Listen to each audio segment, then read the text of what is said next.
What's going on, guys? We got Drew here with Drew and Kim Plays, And Glenn over there. and Glenn right here. And what are we doing today? An Naturia deck profile because I went X1 last week with this deck, and today I had 2 wins, 2 draws, and 1 loss, and I kind of should have won that game, but you know, that's misplay on my end. This deck is very good, and I'm gonna keep playing it because I just think this deck's nuts. All right. Well, let's get into the deck profile, and then after that we'll go into your matchups. All right, so 3 Naturia Mole Cricket. So this card is dumb. During main phase, you can tribute this card, and you can special summon 1 Naturia from your deck. If your opponent controls a monster with higher attack, you can summon 2. And then if your opponent special summons with an extra deck, or you synchro summon a Naturia, it comes back from grave. And yeah, it's just tributes for cost, so it dodges imperm and all that stuff. This going second, this card's a blowout, and it's just insane. And you make a Nat Beast, it comes back. This card's nuts. And then here's the other nut card they printed, Naturia Camellia. So a normal special summon, you Foolish Burial and a Naturia card from deck, which is Tree.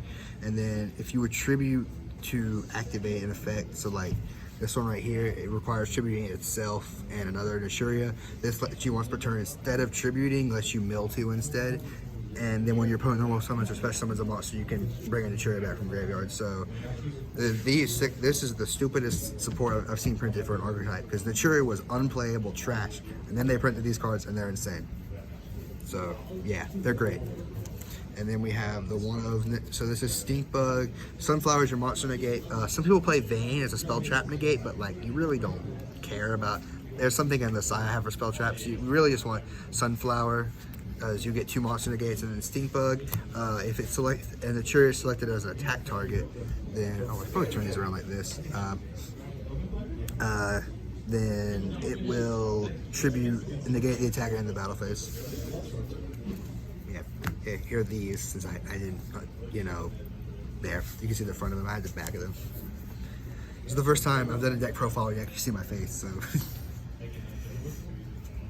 All right, and then we have Vernisylph of the Mistling Seeds. This is the bridge between the Ishizu and the Naturias. This is an Earth Fairy. So you pitch it another monster, you can add an Earth Fairy to your hand and special summon an Earth from graveyard, but lock you into Earth activated effects. But if this card resolves, you already won the game. This card's absolutely insane. It's the only Vernisylph I play. It's the only Vernisylph I think you need. I've seen some people, they play the pink one and then like the big one that like a skill drain, but you don't really need it. This deck's fine as is. And we're in a tier 0 format, so we gotta play all of the fun stuff. I play 1 Yugioh because Yugioh's the worst.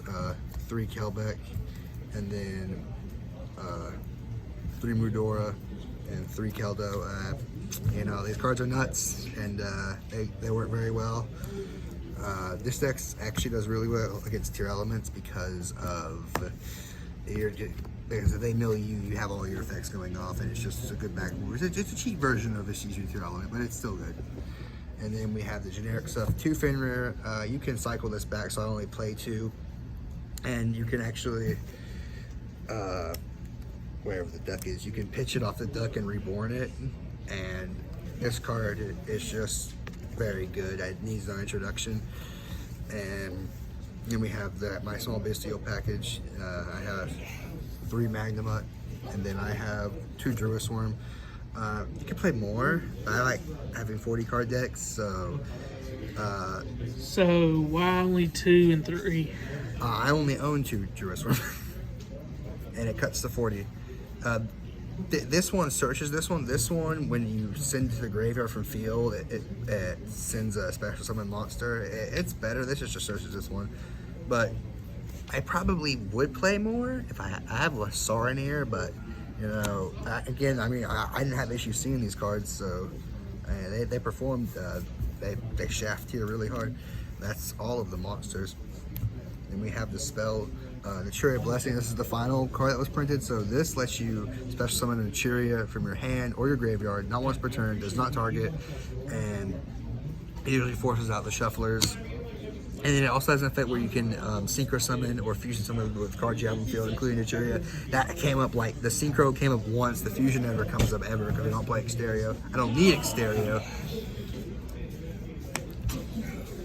And then the one called by the grave. I probably could cut this for a third Jerusalem if you ask me. I mean, no one's playing hand traps right now, but I know a hand trap, you know. So, but you know, call by. And for the traps, we have 3 Sacred Tree.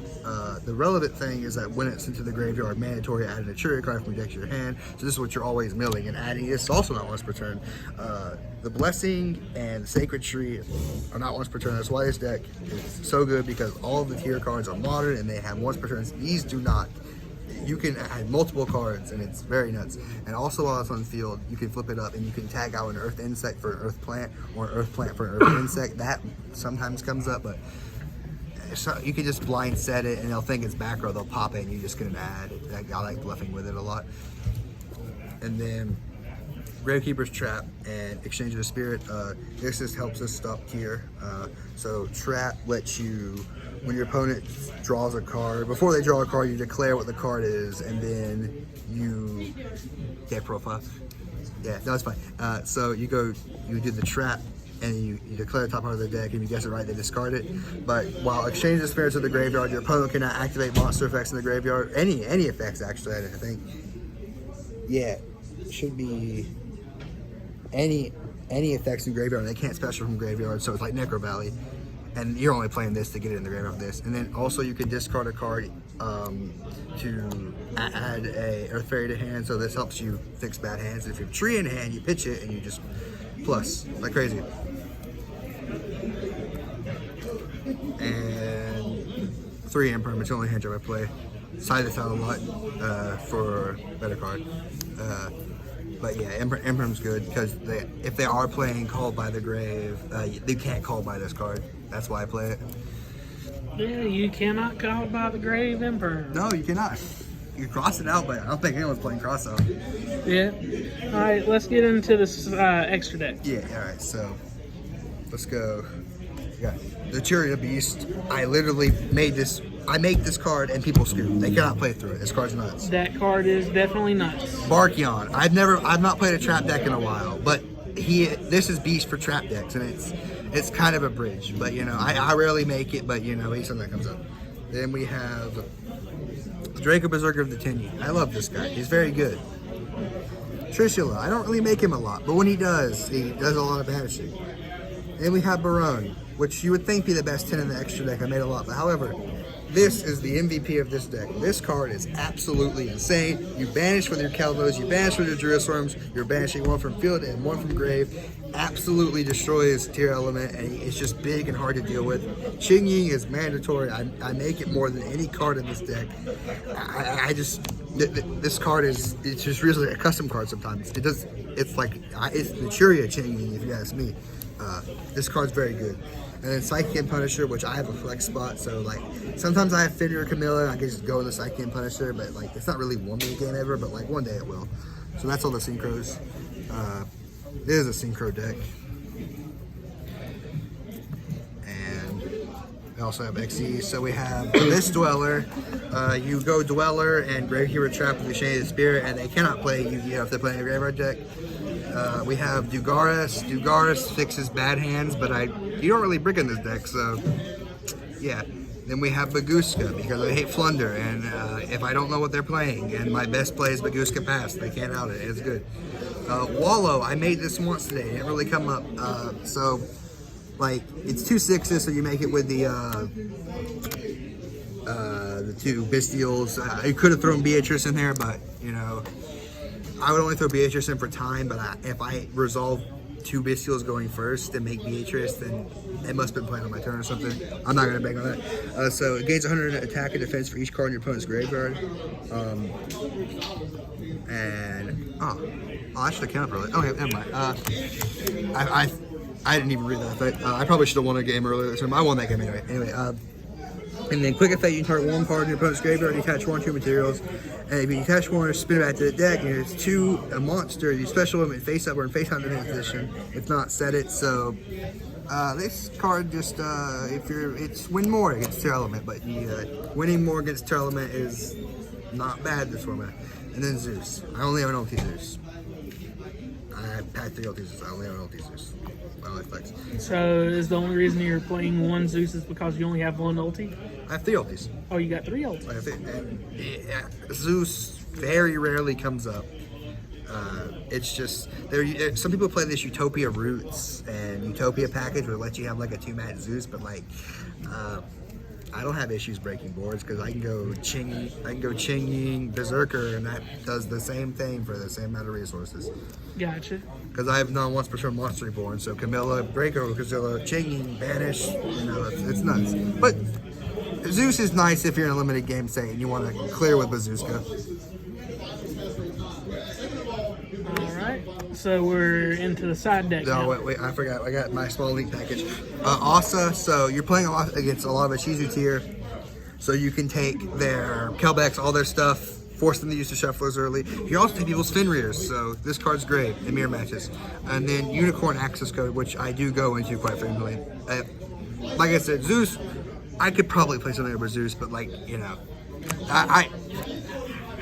it's very dependent on what I go into. It's just mostly Chinging what I go into. And that's the main extra, 40, 15, you know. MVP is rather than Chinging. Alright, let's go side deck. So, 1 Bamboo Shoot. If you tribute some of this card using a Naturia monster, your opponent cannot activate spells or trap cards. They can't Dark Roll you, they can't drop you, it can't even, they can't set them, but they can't activate them. So basically against decks like Sky Striker or Runic, it's an FTK because they can't play. Brandon also has a rough time against it. They have to go really hard into it. But this card, you don't main it because you just don't want to blind make it. They might be in a bad matchup, but you know, he sums up. And no one expects him game 2 or 3. Then we have Board Breakers. Storm, these were 2 Cosmic, but you know, we try it. Then 3 evenly. Then I literally always side out my 3 Imperm for 3 Droplet. Droplet is absolutely nuts in this deck because you only really use the counter traps, and you can just this and Tree is an FTK. Then 3 Nibiru. If I don't know what you're playing and you summon a lot, I'll just rock you, you know. And then Lancia because I hate Flunder, and Lancia actually a very slept on card this format because it deals with a lot of problems. Yes. Lynn would know this very well. Yes, I know firsthand how annoying Lancia can be. I would play Lancia this format if you have no idea what you want to side. That is the side. Alright, so let's get into your matchups. Round 1, I played against Sword Soul and Tudodum. Round 2, I drew against Runic Goatee. The guy just tried to dick me out. Good strategy. Round 3, I played against Dark World. I definitely should have scooped that game a lot earlier because I would have won in game 3, but I just kept going. Round 4, I beat Bestial Sprite 2-0. Definitely should have lost, but you know, he didn't read my cards. And round 5, I lost 2-1 to a Ishizu tier. I had a Druid Swarm that I probably should have fired a lot earlier, but that's a misplay. And these 5 round things are grueling, but it's all for the reps. And then last week I went X1, so over the past 2 weeks I played 9 matches, and I've won 5 of them. Yeah, I won 5, drew 2, and lost 2. So I mean, that's not bad. That's really not bad. That's kind of good. Yeah. Well, alrighty. You got any shout outs you want to give? Obviously, shout out Kendall. You know, I love her. Shout out Glenn, everyone on Team Druidkin players. Shout out Easy Games, being the best locals in the area.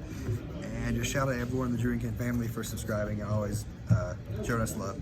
And remember to leave a like, comment, subscribe, join the family. We'll see you guys next time. Bye.